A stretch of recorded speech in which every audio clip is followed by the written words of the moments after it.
Il n'y a que nous pour se demander, putain Roch, t'aurais dû faire ton service volé à Wim sur... j'ai entendu ça je sais pas combien de fois moi. Pourquoi il n'a pas fait service volé contre Novak là sur les 2 balles de match? Et il fait, et on va quand même pas commencer à remettre en cause les choix de Federer dans les moments importants.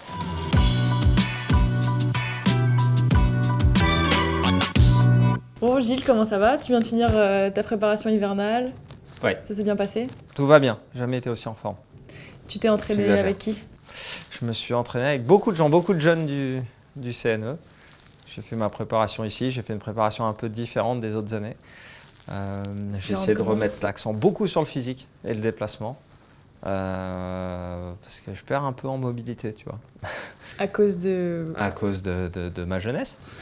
Et non, mais donc voilà, j'avais envie de faire... D'habitude, je passais beaucoup de temps sur le terrain. Là, j'ai passé moins de temps sur le terrain, plus dans la salle. Et dans la salle, plus à faire ouais, vraiment du déplacement, retrouver beaucoup de liberté dans le mouvement.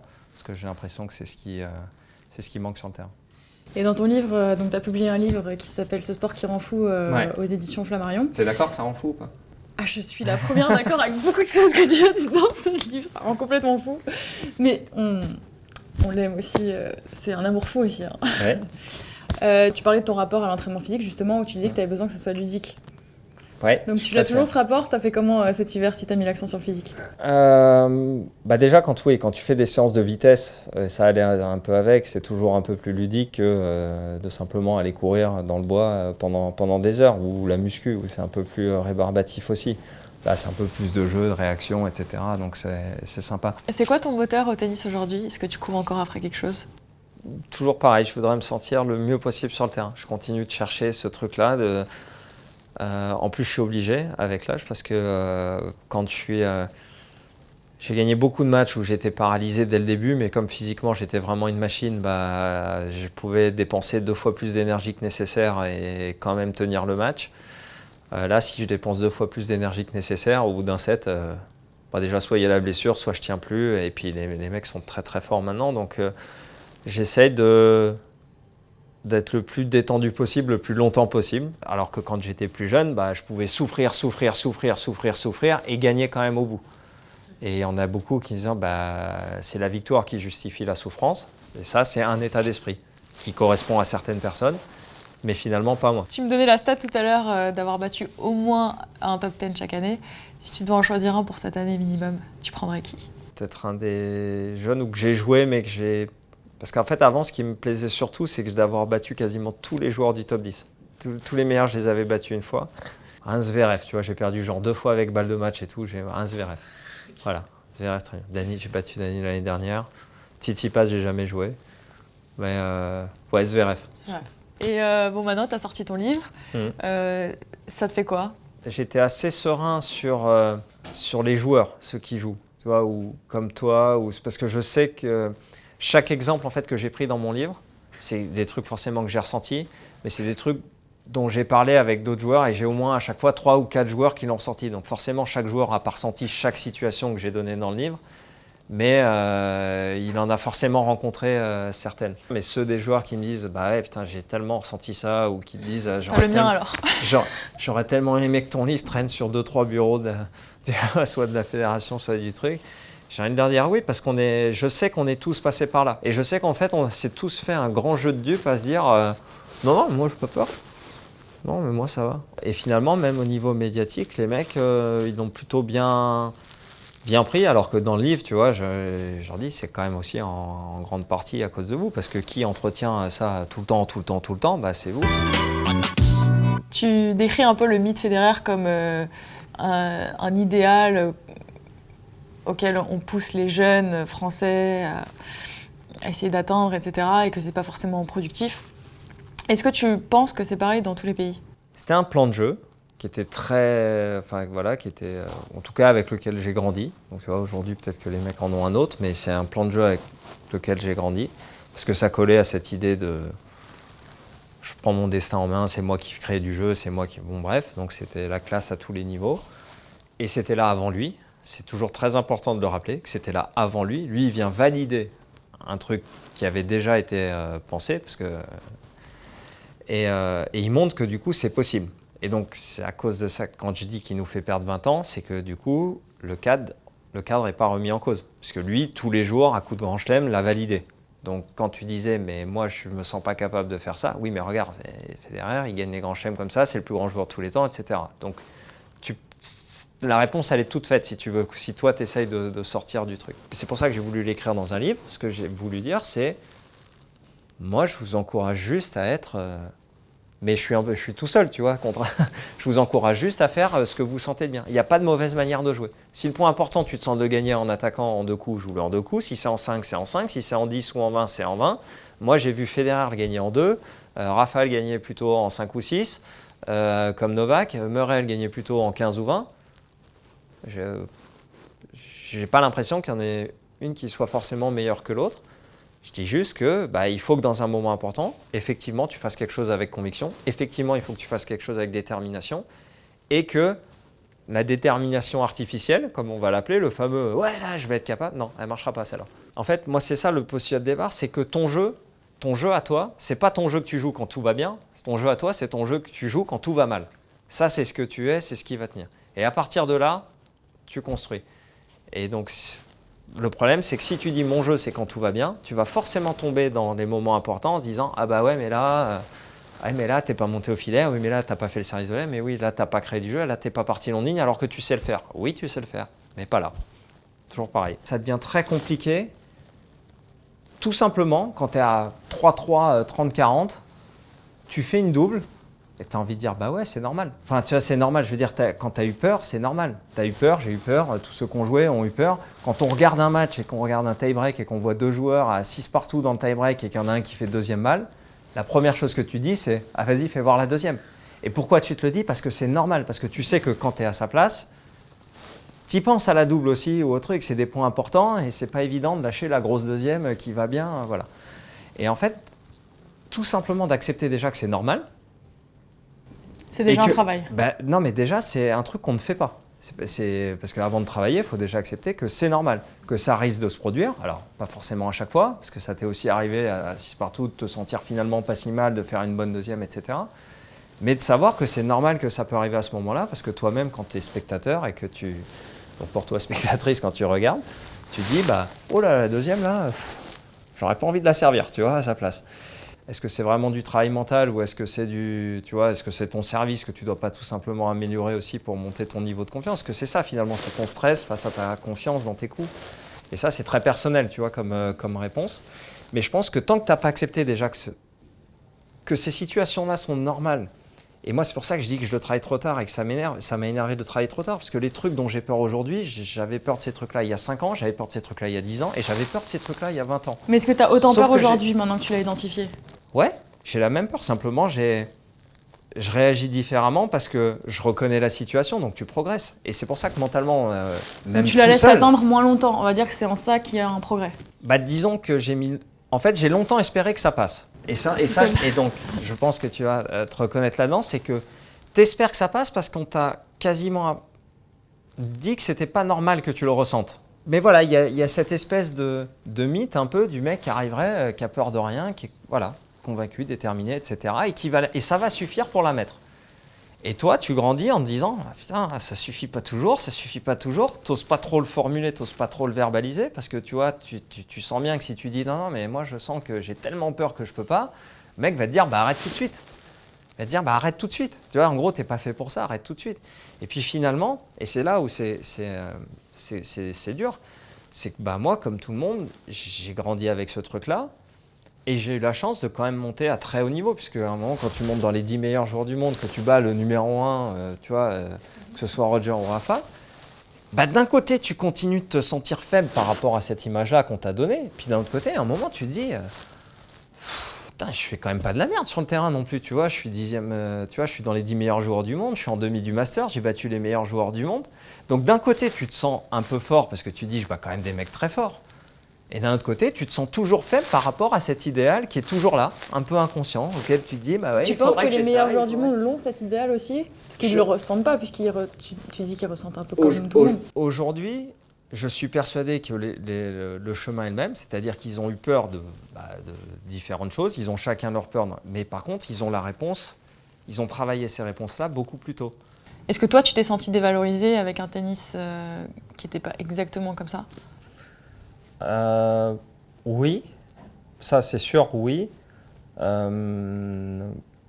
Tout petit, puisque tout petit, on te dit que c'est pas comme ça. Enfin, moi, le tennis du futur, c'était service volé, donc c'est ce que j'ai écrit. Et finalement, le service volé a disparu. Donc, mais par contre, tu grandis quand même avec ce truc-là. Tu vois, sur les toutes premières sélections où t'es pas pris, où t'es trop petit, t'as un jeu trop défensif ou machin, où ça suffira pas quand tu seras plus grand, ou enfin, tous ces trucs-là. T'as envie de dire, bon les gars, vous avez pas forcément été visionnaires, mais pas que pour moi, hein, tu vois, personnellement, ça n'a rien de personnel, c'est juste que... Est-ce Voilà. que tu les écoutais quand même ou est-ce que tu restais dans ta filière? Non, c'est ça qui est étonnant. Parce que tu vois, il y a beaucoup de gens sur le livre que j'ai écrit qui m'ont dit, même tu vois, à la Fédé ou ceux qui ne sont pas forcément d'accord, ils me disent, ben non, mais regarde, c'est faux ce que tu dis parce que la preuve, finalement, toi, Joe, Gaël, Richard, machin, vous avez tous des jeux différents. Et j'ai dit, mais non, mais c'est pas incompatible. C'est-à-dire que à l'arrivée, sur un terrain de tennis, tu veux gagner. Moi, je veux gagner. Donc, on me dit de faire service volé, mais moi, je sais que si je fais service volé, je ne vais pas gagner. Donc, moi, ce que je veux, c'est gagner. Tu vois, mais ce qui est le plus fort chez moi, c'est mon envie de gagner, pas mon envie de plaire ou de faire, tu vois, ce qu'on... Donc, tu t'es jamais laissé porter par cette envie de plaire? Donc, bah si, parce que tu le fais à l'entraînement, tu vois, tu vas le faire à l'entraînement, tu peux même essayer en match, etc. Mais quand à un moment le match, tu veux le gagner et que si pour le gagner, il faut que tu recules et que tu fasses des cloches pendant 3 heures, et ben je recule. Okay. Mais ça ne changera pas. Donc Gaël, parce que moi on me l'a dit, mais moi j'étais comme ça et comme ça. Donc finalement, je pouvais facilement dire ouais, mais tu vois, je suis petit, je suis comme ça, donc moi j'y arrive pas, ça marche pas. T'avais une excuse un peu. T'imagines que pour Gaël... Tu vois, mais Gaël, il jouait, parce que là, les gens trouvent qu'il joue défensif, mais tu l'as vu à 16 ans et tout, il faisait que des glissades, il faisait que des chips en coup droit, il faisait pas un coup droit par au-dessus, il était là, comme ça, il jouait avec ses lunettes, il courait. Il le faisait déjà, parce que quand il avait envie de gagner, il n'avait pas envie d'envoyer un missile, parce qu'il se sentait pas capable, tu vois, de le faire. Donc c'est pour ça que je dis que cette identité un peu profonde, tu vois, elle est là depuis le début. Alors que Joe, depuis le début, depuis que je l'ai vu à Poitiers à 13 ans, il percute et il a envie de rentrer dedans. Et Gaël, si tu veux le faire attaquer en 2 frappes, ça revient à demander à Joe de gagner que les points en faisant des échanges de 25 frappes. Ça n'a pas de sens.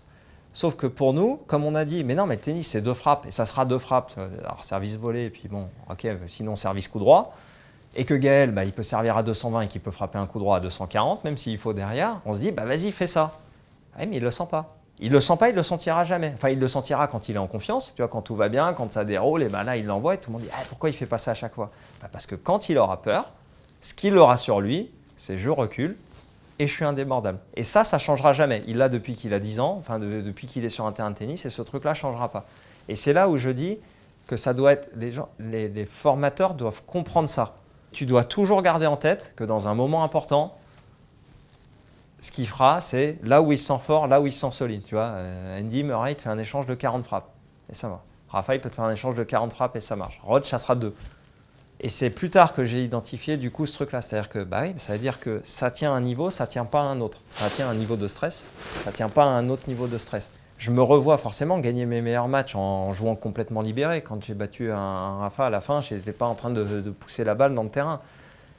Mais ce que je n'avais pas compris, c'est que pour moi, il y a une construction. Tu vois, c'est un peu pareil. C'est comme je vais pas le jouer dès le début. Et quand tu es impatient, parce que tu voudrais que ça roule en match comme ça roule à l'entraînement et que dès le début, et tu dis, ouais, là, tu te dis, je suis sûr, tous les jours, je le joue, même condition, même balle. Je l'ai encore joué à l'échauffement il y a une demi-heure. Tu sais, quand tu vois, c'est le fameux où tu t'échauffes une demi-heure avant, sur le même terrain, tu viens de jouer de 10h à 10h30, tu n'en as pas raté une, tu reviens sur le même cours, tu dis, allez, là, c'est parti, et ça va pas. Et ce truc-là, j'ai mis longtemps à l'identifier, mais c'est ce truc-là que j'ai fini par comprendre. Et c'est pour ça que, tu vois, je ne suis pas toujours convaincu dans la préparation mentale. C'est que là, souvent tu travailles avec un préparateur mental qui ne connaît pas assez le jeu, lui, ce qu'il te dit, c'est qu'il te donne des outils pour t'apprendre à te concentrer finalement. Il y a hypnose ou ce que tu veux, mais il part du principe que, ouais, il va falloir que, tu vas devoir jouer un truc en étant concentré. Et moi, ce que j'ai remarqué chez les joueurs, c'est qu'ils ne peuvent pas se concentrer dans ces cas-là parce qu'ils ne savent pas sur quoi se concentrer. Et ce n'est pas un problème de respiration ou de... C'est un problème vraiment... Technique. La plupart du temps, ouais, tennistique en tout cas. Pas forcément technique, mais tennistique. À savoir, déjà, c'est pas clair dans ta tête si tu vas faire une grosse deuxième balle ou une petite deuxième, ou quelle deuxième balle tient, tu vois, dans ces circonstances-là. Parce que si tu sais quel est le service que tu dois faire dans ces moments-là, là, après, on est sur de l'exécution. Tu vois, donc là, tu peux parler de faire le vide, mais le choix dans ta tête, il est clair. Mais pour qu'il soit clair, il est souvent tennistique ce que tu es. Et souvent, le préparateur mental, il part du principe que tu sais ce que tu dois faire sur le terrain. Et que simplement, il y a des émotions qui viennent parasiter ce que tu sais faire.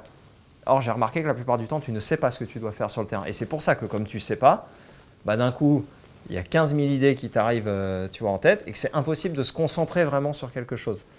Donc, c'est pour ça que je parlais, et que je l'avais mis dans l'ordre. C'était d'abord, j'accepte que je vais avoir peur et que ça ne sera pas normal. Ensuite, j'apprends à me connaître, à savoir ce qui va tenir et ce qui ne va pas tenir dans telle et telle circonstance. Et seulement là, après, je peux me concentrer. Et j'ai fini sur la concentration. Parce qu'une fois que c'est ouais, là, j'aimerais être capable d'envoyer une deuxième à 190, mais non.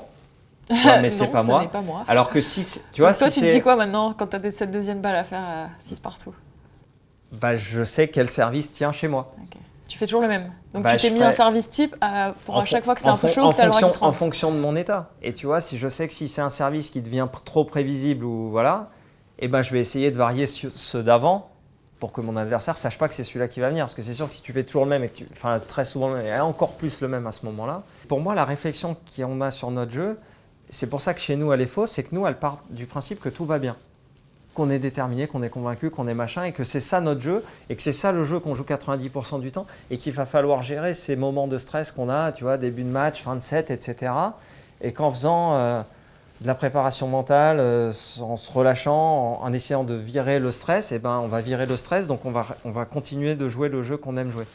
Et moi, je pense que ça serait bien plus efficace si on le faisait dans l'autre sens. Tu vois, c'est l'impression que j'ai quand je vois Rafa, par exemple. C'est-à-dire que Rafa, il va partir de ce qui tient quand ça ne va pas. Donc, je vais mettre beaucoup d'intensité dans ma gamme de coups droits sur le revers de l'autre et je vais rester beaucoup là, tu vois, en mettant beaucoup d'énergie. Et à partir de là, je vais... Mais je valide d'abord ça. Tu vois, c'est mon truc. S'il a un point qu'il veut jouer, tu vois, sa vie en dépend, il va jouer ça. Tu vois, c'est ce qui tient chez lui le plus. Et lui, il part de là et ensuite, on voit la construction. Ensuite, il te fait ça avec encore, il joue encore plus long et ensuite, en plus, de temps en temps, il s'avance et en plus, après, il part en ligne. Mais je pense qu'on devrait, si on abordait le truc comme ça serait plus simple. Tu expliques à un moment dans le livre que tu as tellement travaillé ta solidité à un moment donné que tu as perdu un petit peu de ta créativité ou de ta fougue. Et tu le regrettais un petit peu. Est-ce que tu as cherché à la retrouver? Tu l'as travaillé? Est-ce que tu as le sentiment de l'avoir retrouvée ou est-ce que tu as accepté de l'avoir laissé de côté? Au début, tu dis je vais être solide. Bah, tu vois, je pense que c'est ce que j'essaie d'expliquer. Tu repasses par justement le juste milieu, tu vois, avant de... Et donc, je pense que c'est ma meilleure saison. 2008, je pense qu'elle correspond à celle-là parce que quand j'essayais d'être solide, j'avais beaucoup de résultats, donc j'ai fait beaucoup de matchs en gagnant, en étant solide. Et puis quand j'étais solide et que ça ne suffisait pas, et moi je le sentais sur le terrain, et c'était ça le plus gros paradoxe de ma saison, c'est que c'est une saison où j'ai gagné, je ne sais plus, 15 matchs en étant mené un 7-1 break. Et donc tout le monde a dit « Ah bah putain, c'est un putain de guerrier le mec, il est là, il se bat, à chaque fois il est mené un 7-1 break. » Alors qu'en fait pour moi c'est tout l'inverse. C'est qu'en fait ça fait un 7,5 que je me bats, tu sais que j'essaye de juste bien faire, et là je me dis « Bah ça suffit pas, je vais perdre. » Donc là, je suis prêt à complètement lâcher et à me mettre à jouer. Et je me mets à jouer et je gagne. Mais ce schéma-là, je me mets à jouer après avoir, entre guillemets, tué mon guerrier, tu vois, après avoir validé celui-là, je n'ai jamais réussi à le changer. C'est-à-dire que naturellement, je passe toujours par cette phase de j'essaye, tu vois, comme ça. Et si ça suffit, bah, je joue comme ça. C'est ce qui m'a fait faire beaucoup trop de matchs de 4 heures, 5 heures en grand chelem où je sens que je suis un peu plus fort que l'autre. Donc je me dis, bah, je sens que je vais gagner comme ça va être laborieux le truc, mais je vais gagner. Et j'arrive pas à switcher de l'autre côté. Et par contre, quand mon adversaire me dit non, ça suffit pas, et que là je switch, là je suis prêt à jouer. Donc soit ça passe pas, je perds, soit je gagne en jouant beaucoup, beaucoup mieux. Et j'en ai fait beaucoup des matchs comme ça cette année-là, notamment les matchs contre Rafa, Roger, où à chaque fois j'étais mené un set, un break, un set truc, et puis tout d'un coup je me laissais jouer et voilà. Et après, j'ai eu beaucoup plus de mal à le faire. Stan, une fois, m'a dit une phrase qui résume très très bien ce truc-là, c'est le fameux ouais, c'est souvent quand tu arrêtes d'essayer que tu y arrives. Tu as l'impression qu'une fois qu'ils ont arrêté de jouer, tous ceux que tu entends commenter à la télé quand ils commentent les matchs, ils se rappellent que des matchs où ils ont été bons. Tu sais, combien de fois j'entends un ah ouais, là, elle a complètement retenu son retour, tu sais, balle de break, ah là là, elle s'est effondrée. Et tu as envie de lui dire, mais si c'est pour dire qu'elle s'est effondrée, mais tu peux prendre n'importe qui au commentaire, tu vois, on l'a vu. Hein. Tu vois, on l'a vu, ta double faute au milieu du filet à 110 km/h, il n'y a pas de problème. Donc si c'est juste pour nous dire, ah bah là, non, le truc c'est qu'ils sont censés expliquer justement ce truc-là. C'est le but, tu vois, de faire comprendre aux gens qui regardent qu'en fait, ce que tu as fait, c'est normal et que ce que font Novak, Roger, c'est pas normal. C'est qu'ils ont atteint un niveau de connaissance d'eux-mêmes et de trucs qui fait que tu as l'impression, à partir du moment où tu as l'impression que dans les moments importants, ils arrivent à jouer la même chose, voire parfois même un peu mieux que tu vois, tu dis non, c'est un truc, c'est ça qui est colossal chez eux. Mais alors comment ils font? C'est quoi la différence à ton avis? C'est ce que je pense. Moi, je pense que déjà naturellement, ils sont plus en confiance que toi et moi. Parce qu'eux, ils gagnent tout le temps. Donc c'est une histoire de nature, d'ADN. Essaie de te rappeler que quand tu étais jeune et que tu gagnais, tu sais, que tu progressais comme ça et que tu gagnais 3, 4, 5 matchs par tournoi, c'est pas la même chose que quand tu es dans le circuit et que le circuit, tu es 50e, tu gagnes un match sur deux, tu es 50e à la fin de l'année. Et un match sur deux, tu vois, c'est pas sur la victoire que tu te fais ta confiance. Oui. Donc à la base, ils ont et déjà un truc tout simple. Donc ils l'image sont plus de forts. soi. Un truc tout simple. Quand tu joues quelqu'un et que tu es plus fort, bizarrement, tu fais toujours dans les moments importants. Souvent, tu sais que tu es plus fort, mais bizarrement, le truc, il penche toujours de ton côté. Donc plus fort tennistiquement. Plus fort tennistiquement. Techniquement. Parce qu'en fait, quand tu es plus fort aussi au tennis, ce qui reste dans les moments importants, ça reste plus fort que ce qui reste chez l'autre dans les moments importants. Combien de matchs moi je fais avec des mecs qui sont 200 ou 300 j'ai l'impression qu'on joue pareil. Et puis tout d'un coup, il y a un moment important. Et donc on arrive dans ces moments-là, là, et moi, ce qui tient dans un moment important, c'est par contre beaucoup plus fort que ce qui tient chez l'autre dans un moment important. Et à l'inverse, quand j'ai joué tous ces joueurs-là, quand j'ai joué Novak, j'ai perdu je ne sais pas combien de fois, 6-4 au troisième ou 7-5 au troisième. Je l'ai joué, je crois, 12 fois. Il y a peut-être 3 fois où ça a été à sens unique pour lui. Alors que, tu vois, si on regarde nos carrières, ça aurait dû aller 10 fois à sens unique pour lui. Mais ça veut dire que non, on joue, c'est proche, c'est proche, c'est proche. Mais par contre, à chaque fois, dans les moments importants, ce qui tient chez lui, c'est plus solide que ce qui se tient chez moi. Et donc, ça penche toujours chez lui. Toujours chez lui. Pareil pour Rafa, pareil pour. Mais du coup, tu penses parce qu'ils sont plus forts tennistiquement à la base, pas parce qu'ils arrivent mieux à gérer cette peur ou qu'ils la ressentent moins. Je pense qu'ils sont plus forts. Je pense que c'est un ensemble. Je pense que c'est un petit plus, un petit plus, un petit plus qui fait qu'à l'arrivée, ça fait un gros plus. S'il y avait un gros plus de base, ça ferait 6-2, 6-1 à chaque fois qu'on se joue. On se joue, ça fait 2-1. Le mec est plus fort partout, il est plus fort partout et voilà, il n'y a pas de match. En tout cas, pour moi, c'est pas ce qui s'est passé contre ces joueurs-là. L'autre fois, j'ai regardé mes matchs avec Roger. Tous les matchs beaucoup de matchs ont été accrochés. Il y a eu 2 matchs à sens unique dans les matchs qu'on a joués. Et tout le reste, c'est des 5-7, des machins et tout. Mais ça fait 8 victoires pour lui, 2 pour moi. Ou peut-être tu disais, faut choisir dans les moments importants ce qui tient bien chez toi. Et lui, ce qu'il est capable de faire à ce moment-là, c'est plus fort que ce que je fais moi. C'est plus assumé. Et c'est une différence qui est colossale à l'arrivée. À l'arrivée, c'est parce que c'est pas que contre moi, c'est contre tout le monde. Oui, c'est sûr. Et c'est là où je dis, c'est fait, c'est validé, c'est pas remis en cause. Donc même les fois, ça marche pas parce qu'il en perd un paquet de matchs importants aussi. Tu vois, quand il le perd contre Novak, le match important, mais pour autant, il se dit pas, tu sais, il y a que nous pour se demander, putain, Rod, je t'aurais dû faire ton service volé à Wim sur, j'ai entendu ça, je sais pas combien de fois moi. Pourquoi il a pas fait service volé contre Novak là sur les 2 balles de match? On va quand même pas commencer à remettre en cause les choix de Federer dans les moments importants. Je crois que s'il y a un mec qui a montré que, tu vois, non mais quand même, on va lui dire, service volé, Rod, je t'aurais dû le faire, t'aurais gagné. Mais parce que lui, il sait que normalement, quand il fait service et son coup droit là-bas, c'est ce qu'il fait, tu vois, c'est ce qu'il est à l'aise de faire. Et il se trouve que Novak, il a mis un passing à Sadalin, parce que l'autre, il est à l'aise de faire un passing à Sadalin dans les moments importants. Mais tu te dis, tu peux pas remettre. Et lui, je suis sûr qu'il ne le remet pas en cause, le truc. Tu vois, il a joué son match. Nous, on cristallise tout sur ces 2 points-là, alors que ça a duré, 4 heures ou 4 heures et demie. Et nous, on est là, toujours ce moment-là, important, un truc. Donc, tu penses qu'il se pose moins de questions? Moi, je pense qu'il sait à ce moment-là, dans sa tête, il se dit, moi, ma première, elle va tomber là, mon coup droit, il va aller là, c'est ce que je me sens capable de faire. Tu vois, ça sera un bon service, un bon coup droit. Et puis, il a sorti un passing, voilà. Et il a gagné un paquet de grands chelems où il a fait le même, et le passing, il était dehors, ou le mec a raté le retour, ou ce que tu veux, tu vois. Ou le passing, il lui est arrivé dessus, il a fait la volée. Tu peux pas tout remettre en cause, tu vois. Et c'est ça qui est hyper important, c'est qu'à partir du moment où c'est toujours le résultat qui te dit tu as eu raison ou tu as eu tort, ça veut dire que toi, tu sais pas. combien de fois tu as fait une deuxième à 110, affreuse, et l'autre, elle a quand même raté le retour, tu te dis, bah alors tu as fait le bon choix. Et la fois d'après, tu en refais une à 110 et Serena, elle t'arrache un verre gagnant est là et tu te dis, là, c'était plus le bon choix. Tu as fait 2 fois 1, tu vois. Et toi, tu construis rien dans ces cas-là. Alors que si tu es dans, qu'est-ce que je suis capable de faire? Je fais ça, je suis content de ce que j'ai fait. Bah, c'est pas du tout la Donc, même il chose. ne s'attache pas au résultat. Bah, le résultat est important parce que c'est lui sur le long terme qui te dit si tu es dans le vrai ou si tu es dans le faux. Mais je pense que pour un joueur comme Federer, dans ces moments-là, évidemment, le résultat, il allait gagner oui, mais il a perdu oui. Enfin, tu vois, donc il ne va pas te dire je m'en fous. Oui, mais je ne pense pas que pour autant, si la prochaine fois il rejoue, il est dans la même situation, je pense que lui, il sait que c'était un bon service, un bon coup droit et que c'était un passing fantastique donc ça, de Novak ça revient à ce que et tu que dis, ça ne changera pas. La confiance en soi générale. Bah, c'est un Roach, c'est mes forces, c'est ma première et mon coup droit, et ben, je m'appuie sur ma première et mon coup droit.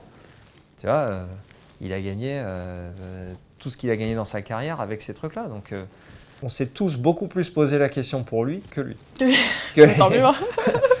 Moi, je pense qu'il y a beaucoup de joueurs qu'il faut ramener au jeu parce que aujourd'hui, on a un discours qui est extrême au niveau de la souffrance. On va en chier, tu vois ce que j'ai expliqué dans les. Ça va être dur, on va être là, ça va être au courage, à l'envie, la bagarre, le truc, etc. Donc on est très là-dedans. Je ne dis pas que ça ne marche pas. Ça marche pour certains joueurs. Je dis qu'il y a des joueurs qui n'ont pas envie de se battre. Tu vois, on a parlé rapidement avec un Marin Cilic, tu vois, il est là, on parlait de ça, et il dit ah oui, non, ça, c'est pas moi. Moi, je ne veux pas me battre. Il a quand même gagné un grand chelem, il veut gagner, tu vois, sur le terrain. Mais il ne voit pas forcément le truc comme allez, on y va à la bagarre. Donc si tu sais un joueur, si tu vas le voir et tu lui dis Marine, allez, aujourd'hui tu me défonces le mec, machin, t'es grand, t'es fort. Donc lui, c'est quoi? Il va te regarder. Lui, il est très concentré sur ce qu'il a à faire. Lui, il est très axé sur finalement sur être à l'aise, jouer et être à l'aise avec ce qu'il fait. Tu vois, et il a une force, c'est qu'il est très imperméable justement à ce qui vient en dehors. Mais t'en as pour qui ça va marcher, tu vois. Tu vas voir un Joe, tu réveilles la bête d'un coup, tu vois. Mais pas tout le monde. Donc c'est ça que je dis. On a vraiment ce discours-là. Donc ceux qui sont à l'aise avec ce truc-là vont s'épanouir. Ceux qui ne sont pas à l'aise avec ce discours-là, bah, malheureusement, vous allez les perdre en route. Et juste dire, ah, ils n'y arriveront pas, ils n'ont pas la niaque, ils n'ont pas la grinta, ils n'ont pas la... Tu peux mettre 50 mots si tu veux dessus, truc. Bah, est-ce qu'on est bien sûr que les meilleurs joueurs du monde, ceux qui ont gagné des grands chelems, sont tous des gros guerriers comme on dit? Je ne suis pas certain.